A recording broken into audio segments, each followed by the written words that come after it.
Welcome to Sai test series. आइए आज महत्वपूर्ण टॉपिक का विश्लेषण करेंगे। यानी ऐसे समझिएगा 2020 और 21 में जितने भी तूफान यानी चक्रवात भारत में आए, जिन जिन तटों को इन्होंने प्रभावित किया, या किस किस सागर या महासागर में इसकी उत्पत्ति हुई थी, इसका नामकरण कैसे और कौन देश के द्वारा किया गया, आइए उन सभी बिंदुओं का रिकॉल करेंगे। क्योंकि यह पॉइंट जो देखा जाए ना, या जो विश्लेषण कर रहे हैं चक्रवात और तूफान को, आगामी किसी भी एग्जाम में देखा जाए, यहाँ से क्वेश्चन आने की पूर्ण संभावनाएं होती है और हमेशा यहाँ से क्वेश्चन एग्जाम में पूछे जाते हैं। आज भारत में जितने भी तूफान 2020 और 21 में आए ना, आइए उन सभी तूफान को रिकॉल करेंगे। इसका नामकरण कौन करता है, कैसे करता है, आइए इन्हें देखेंगे। सबसे पहले इन तूफानों का नामकरण कौन करता है, आइए इन्हें समझते हैं और कैसे करता है। इनमें एक संगठन का आपको नाम याद रखनी है, जिसका नाम है विश्व मौसम विज्ञान संगठन। विश्व मौसम विज्ञान संगठन के दिशा निर्देश के अनुसार ही कोई भी चक्रवात या तूफान आते हैं ना, उसका नामकरण भिन्न भिन्न देशों के द्वारा किया जाता है। जिसके दिशा निर्देश में यह काम करते हैं या देश यानी जो नामकरण करते हैं ना, वो विश्व मौसम विज्ञान संगठन के दिशा निर्देश में ही ये जो देश में कुछ आते हैं चक्रवात यानी तूफान जो आते हैं, और भिन्न भिन्न देशों के द्वारा, उनके सदस्य देशों के द्वारा जो नामकरण किए जाते हैं ना, उसका जो दिशा निर्देश करता वो विश्व मौसम विज्ञान संगठन के द्वारा ही किया जाता है। और इन्हीं का अंतिम जो डिसीजन होते हैं इस देशों का नामकरण करने में, यानी ये तूफान इस चक्रवात का जो नामकरण किया जाता है भिन्न भिन्न देशों के द्वारा, उसका जो अंतिम निर्णय लेता है ना, ये विश्व मौसम विज्ञान संगठन के द्वारा लिए जाते हैं। और इनके निर्णय के बाद ही उस चक्रवात का नाम उस देश के द्वारा कर दिया जाता है। यानी ऐसे समझिएगा, उत्तरी हिंदी महासागर का क्षेत्र आपको पता होगा, बंगाल की खाड़ी, अरब सागर के जितने भी क्षेत्र है ना, इसके आसपास जो 13 सदस्य देश हैं, यानी ऐसे समझिएगा उत्तरी हिंद महासागर क्षेत्र, बंगाल की खाड़ी, अरब सागर के आसपास जितने भी ये 13 सदस्य देश हैं, जैसे देखा जाए Bangladesh, Bharat, Maldives, Myanmar, Oman, Pakistan, Sri Lanka, Thailand, Iran, Qatar, Saudi Arab, संयुक्त अरब अमीरात और यमन, यह देखा जाए ये सभी जो 13 सदस्य देश है ना, ये सभी उत्तरी हिंद महासागर क्षेत्र अथवा बंगाल की खाड़ी अथवा अरब सागर के आसपास में ही अवस्थित है। और इन सभी देशों में जो चक्रवात यानी तूफान आते हैं ना, तो ये सभी देश अपने में, यानी ये जो सदस्य देश है, 30 सदस्य देश ना, ये अपने में किसी न किसी का नामकरण करता है, इन तूफान और चक्रवात का नामकरण करता है। ये सभी देश जो 13 सदस्य देश है ना, ये अपने में इस चक्रवात यानी तूफान का नामकरण करता है। और इसका अंतिम जो डिसीजन लेता है ना, वो विश्व मौसम विज्ञान संगठन के द्वारा लिए जाते हैं। इनके दिशा निर्देश के अनुसार ही उस चक्रवात का यानी उस तूफान का नामकरण किन्हीं भी देशों के द्वारा जो किया जाता है ना, इसका अंतिम डिसीजन विश्व मौसम विज्ञान संगठन के द्वारा लेने के बाद उसका नाम यानी उस तूफान या चक्रवात का नामकरण कर दिया जाता है। तो इसमें जितने सदस्य देश थे ना, ये काफी इंपॉर्टेंट था। फिर से रिकॉल कर दूं, Bangladesh, Bharat, Maldives, Myanmar, Oman, Pakistan, Sri Lanka, Thailand, Iran, Qatar, Saudi Arab, Saudi Arab अमीरात और यमन, ये सभी 13 तरह से देश जो है ना, ये आपस में ही देखा जाए कहीं पे तूफान चक्रवात आते हैं ना, तो उसका नामकरण यही सब मिलकर कर देता है। आइए 2020 और 21 में जितने भी यह महत्वपूर्ण तूफान भारत के तट को प्रभावित किया ना, उसका नामकरण कौन किया था, किस किस समय में ये चक्रवात आए थे और किस खाड़ी में इसकी उत्पत्ति हुई थी, आइए सभी को बारीकी से विश्लेषण करेंगे। यानी सबसे पहले देखा जाए, जवाद तूफान का भी आपने नाम सुना होगा, काफी प्रभावित किया इन्होंने तटों को। यह अक्टूबर 2021 के आसपास, अभी हाल ही में देखा जाए, यह जवाद तूफान आए थे, बंगाल के खाड़ी में इसकी उत्पत्ति हुई थी और उड़ीसा और आंध्र प्रदेश के तट को इन्होंने काफी प्रभावित किया था। इसका जो नामकरण है ना, अभी जस्ट मैं ऊपर में आपको रिकॉल किया कि 13 सदस्य जो देश हैं, उन्हीं देशों के अंदर ही इसका नामकरण किया जाता है। यानी इस देशों में यदि चक्रवाती तूफान आएंगे ना, या इसमें चक्रवाती तूफान या चक्रवात जो भी आएंगे ना, इन सभी सदस्य देशों के द्वारा ही नामकरण कर दिया जाता है। इसका अंतिम डिसीजन विश्व मौसम विज्ञान संगठन लेता है। तो इस चक्रवात का यानी जवाद जो चक्रवात आए ना अक्टूबर मंथ में, इसका नामकरण देखा जाए सऊदी अरब के द्वारा कर दिया गया। यानी कभी एग्जाम में क्वेश्चन पूछा जाए कि जवाद चक्रवात जो अभी हाल ही में आया था, इसका नामकरण कौन सा देश के द्वारा किया गया ना, तो ये सऊदी अरब के द्वारा किए गए थे, सऊदी अरब के द्वारा। आइए और भी इंपॉर्टेंट को रिकॉल करें, शाहीन चक्रवात यानी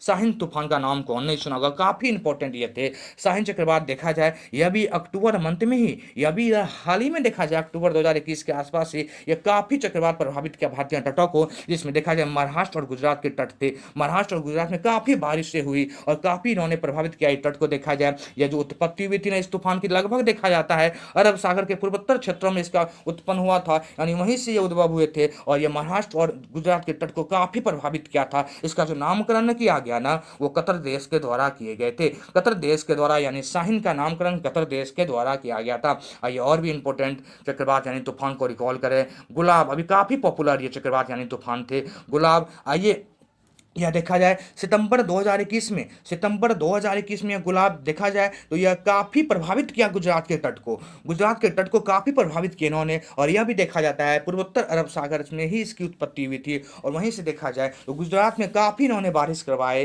पानी का अथाह मचा दिया, यानी ऐसे समझिएगा गुजरात में तबाही तबाही मचा दी गुलाब चक्रवात ने। इसका नामकरण देखा जाए पाकिस्तान के द्वारा किया गया, पाकिस्तान के द्वारा इस गुलाब चक्रवात का नामकरण किया गया। यानी फिर से मैं रिकॉल कर दूं, इन 30 देशों के बीच में जो अभी आपको ऊपर मैंने रिकॉल कराया था, इनमें कोई भी चक्रवात या तूफान आते हैं ना, इन सभी देशों के द्वारा ही नामकरण कर दिया जाता है। जो नामकरण करते हैं उसका मेन जो डिसीजन फाइनल लेते हैं वो विश्व मौसम विज्ञान संगठन के द्वारा लिया जाता है। यानी ऐसे समझिएगा गुलाब का नामकरण पाकिस्तान के द्वारा किया गया। गुलाब चक्रवात जो अभी हाल में तूफान आए थे ना, इसका नामकरण पाकिस्तान के द्वारा किया गया था। यह काफी इंपॉर्टेंट था, अक्सर एग्जाम में पूछे भी गए थे। यह मई 2021 के आसपास भारतीय तट को इन्होंने प्रभावित किया था। यानी बे ऑफ बंगाल में, बंगाल की खाड़ी में इसकी उत्पत्ति हुई थी और उड़ीसा और पश्चिम बंगाल के तट को काफी इन्होंने प्रभावित किया था। यास यास तूफान काफी इंपॉर्टेंट है, एग्जाम पूछा भी था इसको। यास तूफान, इसका नामकरण ओमान के द्वारा किया गया था। यास तूफान का नामकरण ओमान के द्वारा किया गया था। इसमें एक पॉइंट याद रखिएगा, यास यास जो एक वर्ड है ना, ये फारसी शब्द है। यास जो इसका फारसी शब्द है, इसका मतलब होता है जेस्मीन, जेस्मीन इसका मतलब होता है। यानी यास एक फारसी शब्द है जहां से ये लिया गया था। इसका नामकरण ओमान देश के द्वारा किया गया था। ये जो चक्रवात यानी ये जो तूफान आए थे, या बे ऑफ बंगाल में इसकी उत्पत्ति हुई थी और ये उड़ीसा और पश्चिम बंगाल के तट को काफी इन्होंने प्रभावित किया था। आइए और भी महत्वपूर्ण वैसे तूफान और चक्रवात को रिवाइज करेंगे जो अक्सर एग्जाम में पूछे जाते हैं। जैसे ताउते तूफान का आपने नाम सुना होगा जी, एग्जाम में पूछे जा चुके हैं। ताउते तूफान देखा जाए यह मई 2021 में आए थे। यह देखा जाए तो काफी राज्य के तट को, यानी ऐसे समझा पश्चिमी भारत की जो तट थी ना, जैसे केरल हो गए, कर्नाटक हो गए, गोवा हो गए, महाराष्ट्र हो गए, इन सभी तटों को काफी इन्होंने प्रभावित किया था ताउते तूफान। और इसका जो नामकरण किया गया था वो म्यांमार देश के द्वारा किए गए थे। यानी ताउते तूफान का नामकरण म्यांमार देश ने किया था। यह जो तट को प्रभावित किया ना, यानी ऐसे समझिएगा कोकन और उस साइड में जो मालाबार तट है ना, यानी पश्चिमी भारत के तट को इन्होंने काफी प्रभावित किया, जिसमें केरल, कर्नाटक, गोवा और महाराष्ट्र ऐसे राज्य थे जो इस चक्रवात से काफी प्रभावित हुए थे। इसका नामकरण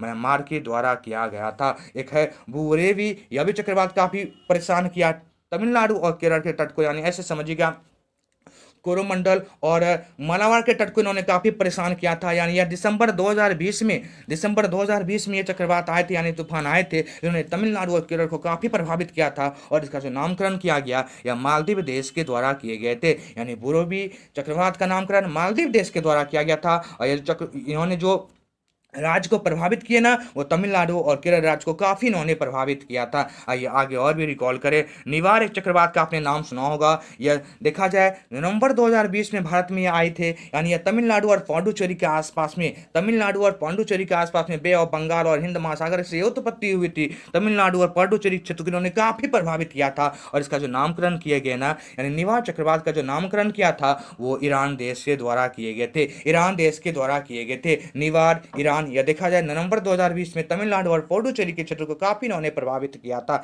एक नाम और भी इंपॉर्टेंट है जिसका नाम है निसर्ग। आपने नाम सुना होगा, एग्जाम पूछा भी था इसके बारे में। निसर्ग देखा जाए अक्टूबर 2020 में ये आए थे और यह देखा जाए अरब सागर में इसकी उत्पत्ति हुई, जिन्होंने महाराष्ट्र और गुजरात को काफी परेशान किया था। ये निसर्ग तूफान या चक्रवात देखा जाए ना, ये अक्टूबर 2020 में और ये अरब सागर में, लेकिन इन्होंने महाराष्ट्र और गुजरात यानी पश्चिमी भारत को ही देखा जाए इन्होंने काफी परेशान किया था। इसका नामकरण देखा जाए तो ये बांग्लादेश के द्वारा किए गए थे। बांग्लादेश के द्वारा निसर्ग तूफान का नामकरण किया गया था। एक और इंपॉर्टेंट नाम आपको पता हो जिसका नाम है अम्फान तूफान। अम्फान चक्रवात का आपने नाम सुना होगा। ये मई के आसपास भारत में इसकी उत्पत्ति हुई थी। यानी देखा जाए बे ऑफ बंगाल से, बंगाल के खाड़ी से इसका उत्पन्न हुआ था और यह उड़ीसा और पश्चिम बंगाल को काफी इन्होंने प्रभावित किया था। और उड़ीसा और पश्चिम बंगाल में पूरी तरह से बारिश, मतलब घनघोर बारिश इन्होंने करा दिया था। तो अम्फान तूफान का नाम याद रखिएगा। इसका नामकरण थाईलैंड देश के द्वारा किए गए थे। काफी इंपॉर्टेंट एग्जाम बहुत बार पूछा है। अम्फान का नामकरण थाईलैंड के द्वारा किया गया था।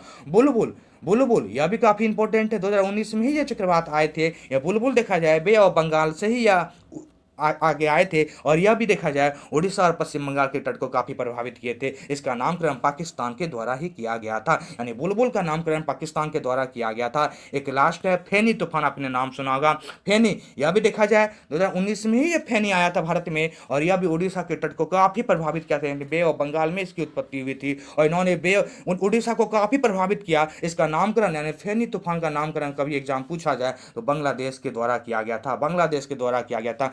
यानी आपने जितने भी इसमें तूफान यानी चक्रवात को आपने देखा, उसका नामकरण जो करते हैं ना, ये 13 सदस्य देश जो अभी आपको हम ऊपर बताए थे, यानी अरब सागर, हिंद महासागर, बे ऑफ बंगाल के आसपास जितने भी ये देश है ना, इसमें 13 सदस्य देश का नाम ऊपर आपको हम बताए थे, वो सभी देश में जो भी चक्रवात यानी तूफान आते हैं, ये सभी सदस्य मिलके उसका नामकरण करता है, और जिसका नामकरण किए जाते हैं ना, उसका अंतिम निर्णय विश्व मौसम विज्ञान संगठन के द्वारा किया जाता है, और अंतिम निर्णय करने के बाद किसी देश का, किसी पर्सनली देश का एक नामकरण उठा लिया जाता है, जो चक्रवात और तूफान का नामकरण रख दिया जाता है। तो इसमें जितने भी सदस्य देश है ना, इसके आपस में ही इसका नामकरण किया जाता है, जो इसके आपस में ही तूफान और चक्रवात की उत्पत्ति होती है। तो आज ये सभी जितने 2020 और 21 के इंपॉर्टेंट तूफान आए थे भारत में, इसके बारे में मैंने रिकॉल किया, जो अक्सर एग्जाम में पूछे जाते हैं। थैंक यू दोस्त, किसी मिलेंगे आपसे फिर किसी नेक्स्ट करंट के सीरीज में। ये काफ़ी इंपॉर्टेंट सीरीज था तूफान और चक्रवात के बारे में, तो आप इन्हें बार बार रिकॉल करने का प्रयास करें। मेरा वीडियो कैसा लगा आपको, अपने लाइक करें, शेयर करें एंड सब्सक्राइब करें। फिर मिलेंगे आपसे किसी नेक्स्ट करंट के वीडियो में। थैंक यू, फिर मिलते हैं आपसे किसी नेक्स्ट करंट के सीरीज में। Bye bye.